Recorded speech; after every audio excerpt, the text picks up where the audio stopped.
We got our butts whooped up front, and it wasn't a talent thing. We lost the line of scrimmage.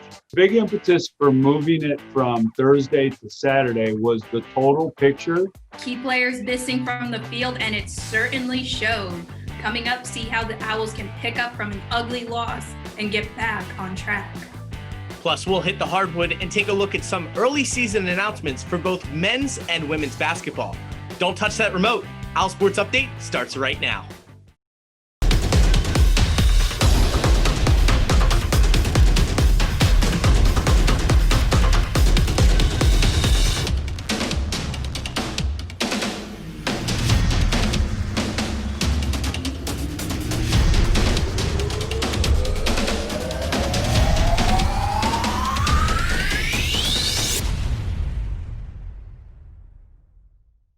Hello, Owl fans and voters everywhere. Welcome back to OwlSports Update. Alongside JJ Mahowski, I'm Courtney Murphy. We got a fun-filled show with basketball, soccer, and even some club sports.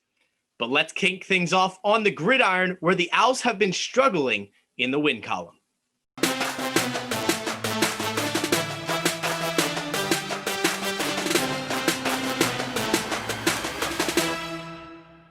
Football returns to the Link this Saturday with SMU coming to town. The Mustangs sit third in the American Conference standings at 6-1 overall and 3-1 in the conference. Their lone loss came against Cincinnati on October 24th, but they bounced back 1 week later with a 51-37 win over Navy. Temple has been depleted with injuries to a few star players like Anthony Russo and Isaiah Graham-Mobley. And on top of that, the team has 13 players in COVID protocol. To adjust in practice, Rod Carey said a punter and a linebacker were stepping in to play cornerback on the scout team during Monday's practice. Just one way, it's all hands on deck in preparation for SMU. We got our butts whooped up front, and it wasn't a talent thing. It was simply our technique was wrong at times, and the line of scrimmage was not moving on offense, and their line of scrimmage when they were on offense was moving backwards. I don't ever want to get into a situation where I don't think you can really totally equate defensive line play with production. I think it's probably different in linebacker. That's how defenses are set up. At safety, at different things where you need and have to have production that shows up in a stat line.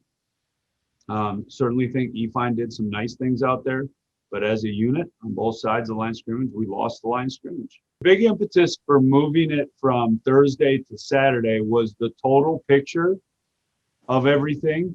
You have the isolated quarantine opt-outs and then injured guys, and the total picture was buying us a couple days. With Anthony Russo sidelined for a second straight game, redshirt sophomores Trey Beatty and Real Mitchell will alternate offensive drives against SMU. This is what they did last week's loss to Tulane.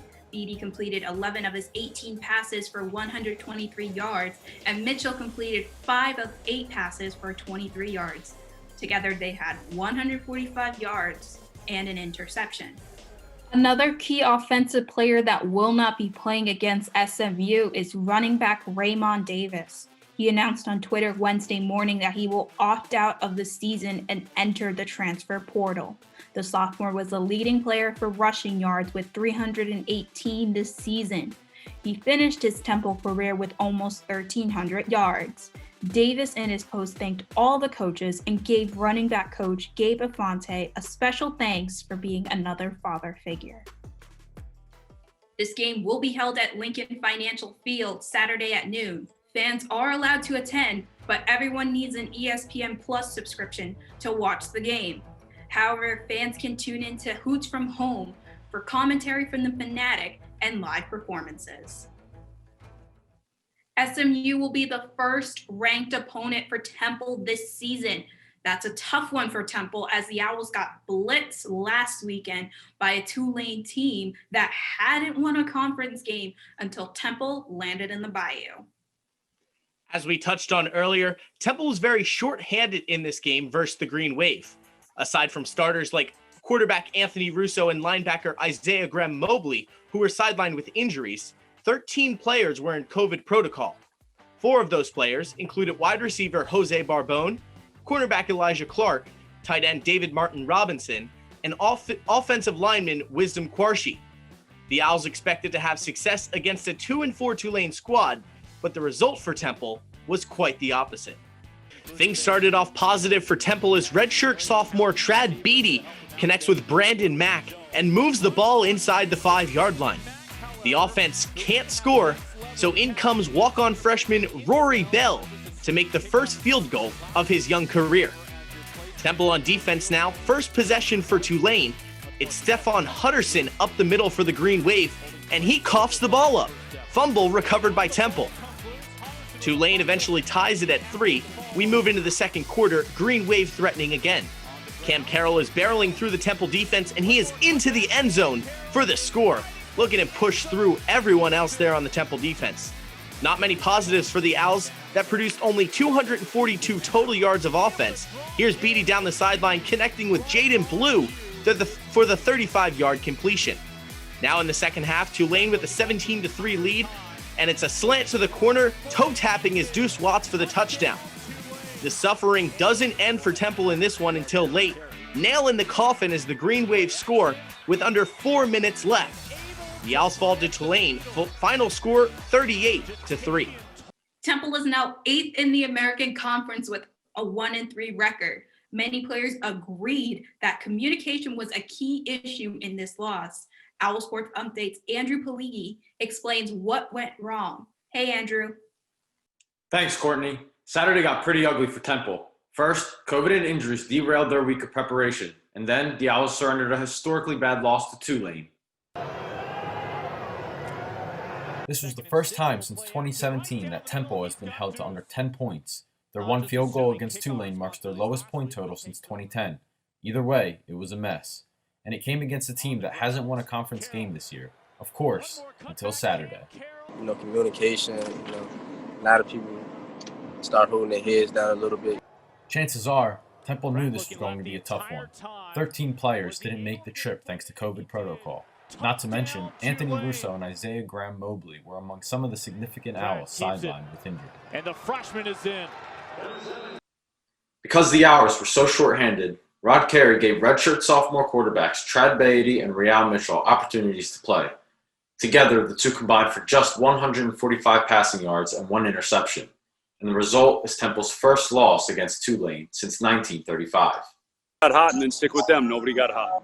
But in the end, the quarterback needs to, lead the team down and score points. Including Beatty, who has some very talented receivers to help him out today, including Blue and Jones. Ultimately, it just came down to an execution thing for me. We were moving the ball well at the beginning of the game, and unfortunately, we just weren't able to do that continuously.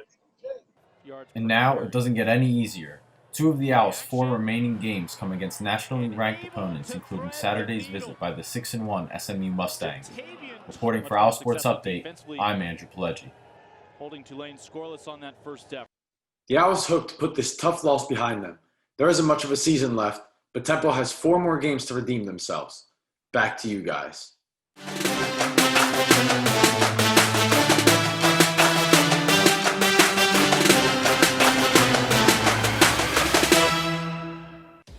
The American Athletic Conference released its preseason poll, and the Owls enter the season as underdogs.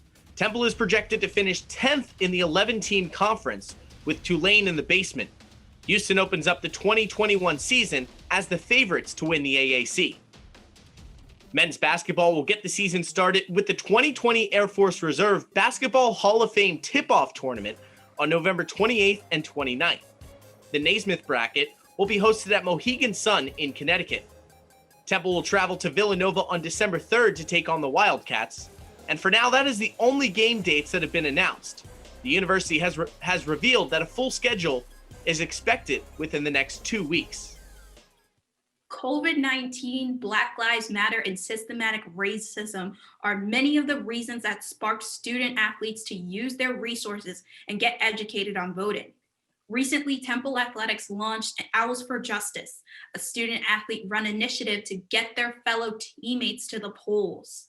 This year's election being possibly one of the biggest in U.S. history, student athletes set to use their right to their advantage. Owls for Justice made voting one of its main initiatives when it first started this campaign, attempting to get 100% voting registration across all varsity teams. Though unsuccessful, women's basketball, soccer, lacrosse, volleyball, and field hockey are among the teams that had 100% voter registration.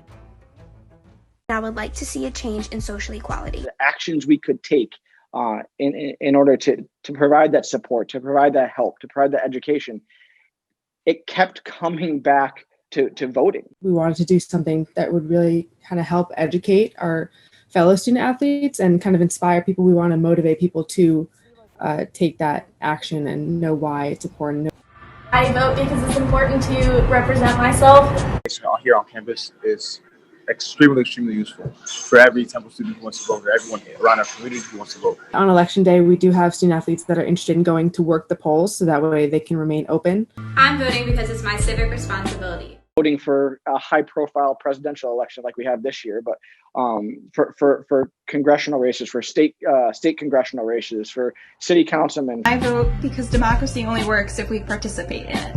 I vote because it's a privilege to be able to vote for the leaders in our country. This is how I get to use my voice, and I want this world to be better for my daughters and the next generation. I voted because I want the lives of my family members, the lives of my friends, the lives of everybody that I know to be better than it is now. Voting kind of helps me personally feel a little bit less powerless to change things. Thank you to everybody who exercised their right to vote. You are part of the solution and not the problem, and let's keep America moving forward. The NCAA gave athletes off for Election Day. Many of the athletes, including international players, work the polls or at the Leah Center to assist with those needing help. Men's soccer has been adjusting its practice schedule the entire fall in preparation to play in the spring. With new COVID protocols comes less opportunity to traditionally train and bond as a team.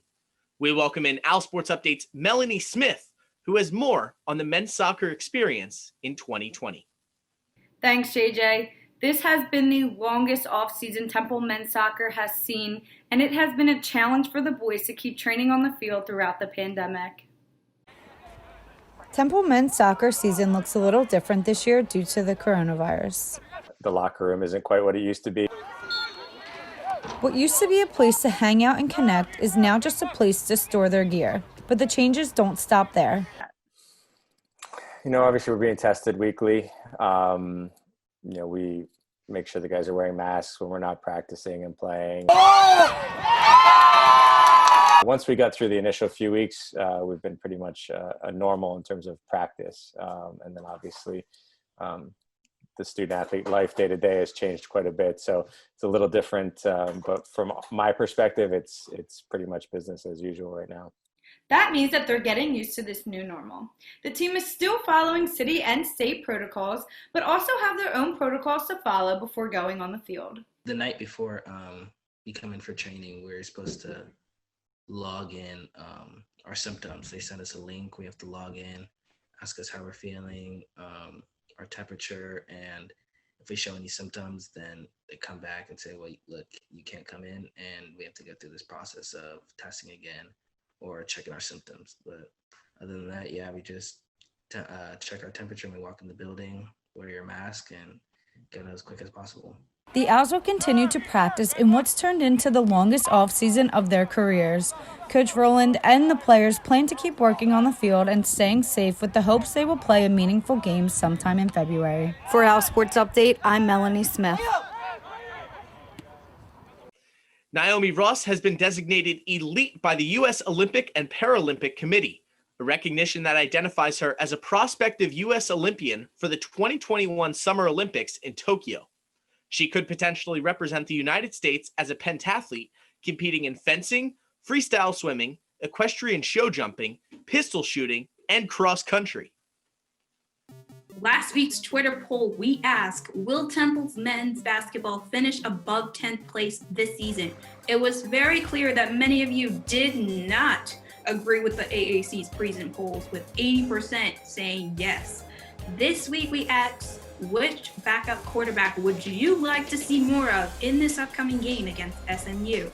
Real Mitchell or Trad Beatty?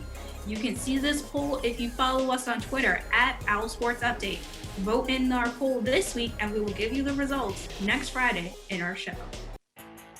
Well, our time has run out for now, but be sure to follow along with OwlSports updates throughout the weekend. We'll have coverage of Temple football's matchup with SMU on Twitter at OwlSports Update. Also be sure to check out our website for more content at owlsportsupdate.com. Inside the Nest will return to your screens next Thursday with hosts Adam Kernally, Ray Dunn, and Dom Gillespie breaking down everything Temple football. OwlSports Update's Brooklyn Vaughn and Jackson Neal return to your screen next Friday to cover all things Temple athletics. For JJ Mahowski, I'm Courtney Murphy. Have a great weekend, everyone.